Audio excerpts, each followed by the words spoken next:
మహిళల భద్రతకు పోలీస్ శాఖ మరింత కట్టుదిట్టమైన చర్యలు తీసుకోవాలని, మహిళలకు పూర్తి రక్షణను కల్పించాలనే ఉద్దేశంతో మీ భద్రత మా బాధ్యత అనే నినాదంతో పోలీస్ శాఖ అభయ కార్యక్రమం రూపొందించింది. దీనిలో భాగంగానే అనకాపల్లి జిల్లా నక్కపల్లి వేంపాడు టోల్ ప్లాజా వద్ద భారతీయ కన్వెన్షన్లో ఏర్పాటు చేసిన అభయ కార్యక్రమాన్ని హోంమంత్రి అనిత ప్రారంభించారు. అభయ ఫిర్యాదుల బాక్స్ ను ఆవిష్కరించారు. ఆ ఫిర్యాదుల బాక్సులను అనకాపల్లి జిల్లా వ్యాప్తంగా పాఠశాలలు, కళాశాలలో పోలీసులు ఏర్పాటు చేయనున్నారు. ఈ కార్యక్రమానికి ముఖ్య అతిథిగా హాజరైన హోంమంత్రి వంగలపూడి అనిత మాట్లాడుతూ, మహిళల భద్రత మా బాధ్యత అంటూ అనకాపల్లి పోలీసులు మంచి కార్యక్రమానికి శ్రీకారం చుట్టారని తెలిపారు. అభయ కార్యక్రమాన్ని ప్రారంభించడం చాలా సంతోషంగా ఉందన్నారు.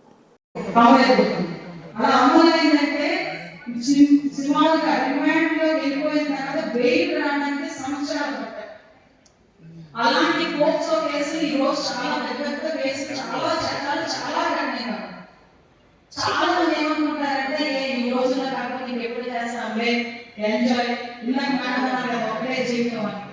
మన సినిమా ఏమనుకున్నా మళ్ళా కొడతామా ఏంటి అలా అనుకోని జీవితాన్ని మాత్రం ఎక్కువ పరిస్థితులు ఇబ్బంది పెట్టుకుంటాం. ఎస్ మీ అనుకోండి మళ్ళా కొడతామా ఏంటి, మా అమ్మ నాన్న చెప్పినట్టుగా ఉందాం, మళ్ళా కొడతామా ఏంటి, మంచి ఉద్యోగం తెచ్చుకుందాం, మళ్ళా కొడతామా ఏంటి, మంచి ఎగ్జిబిట్ రైట్ పెడదాం, సమాజంలో మంచి పేరుతో ఉందాం, అలా ఆలోచించుకోవాలి. కానీ ఈ మధ్య కాలంలో గాంజా అన్నది కూడా విపరీతంగా పిల్లల మధ్యలోకి వెళ్ళిపోయే పరిస్థితులు రాకూడదనే మేము వీకెండ్ ఏర్పాటు చేసి కల్టివేషన్ మొత్తం క్లోజ్ చేస్తాం. చాలా మంది ఏంటంటే గాంజా తీసుకోవడం స్వాగతంలో ఫస్ట్ సభ్యులు ఎవరంటే స్నేహితులు, వాళ్ళే చేస్తారు. ఒకసారి ట్రై చేస్తే పోయేది ఏముంది, ఆ ట్రై కాస్త అది కాస్త అలవాటుగా మారి జీవితాలు నాశనం అయిపోతుంది. ఎందుకంటే మీకు తెలియకుండా కొన్ని శనివారంలో జరిగేది. నేను ప్రెసెన్స్ కూడా నేను ఎత్తుకుంటాను, ఆ ఇండియా అక్కడ వాళ్ళందరినీ కూడా మాట్లాడుతుంటే రీసెంట్ గా నేను ఆ తిరుపతిలోని ఒక ప్రెసెంట్ వెళ్తే అందులో పిల్లడు చాలా మంచిగా కనిపిస్తాడు. ఏమైంది, నువ్వు ఎందుకు వచ్చావు, పక్క నుంచి చీటింగ్ చేశాను. చీటింగ్ చేసి ఇంత చిన్నపిల్లలు ఎందుకు వచ్చాడు అని అబ్బాయి పిలిపించి అడిగారు. మోడల్ కదా అంటే ఆ అబ్బాయి ఒక అమ్మాయిని వచ్చేసి ఆ అమ్మాయి సంథింగ్ వద్దకు వచ్చి బ్రేకప్ ఏదో అయింది.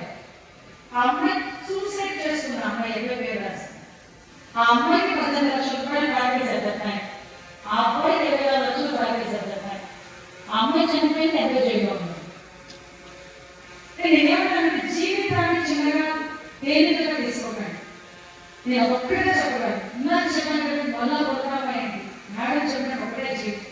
ఆ జీవితాన్ని తేలికగా తీసుకొని మీకు కనుక జీవితాన్ని నాశనం చేసుకునే పరిస్థితులు తీసుకొస్తే మీ తల్లిదండ్రుల తాలూకా గర్భశోభాన్ని కూడా ఒకసారి ఆలోచించండి. కొడుకు ఉద్యోగం చేయకుండా ఇంట్లో కూర్చున్న తల్లి ఏదో ఒక కూలిపని వెళ్ళి మంచిగా పోషిస్తుంది. కానీ అదే కొడుకు రోజు కూడా పిచ్చి పిచ్చి పనులు చేసుకొని ఇంట్లోకి వచ్చి నలుగురు దగ్గర తిప్పుతుంటే ఏ తల్లి కూడా ఎప్పుడు కూడా భరించదు. ఈరోజు కన్న తల్లిదండ్రులనే మనం కష్టపెట్టే పొజిషన్లో ఏ ఆడ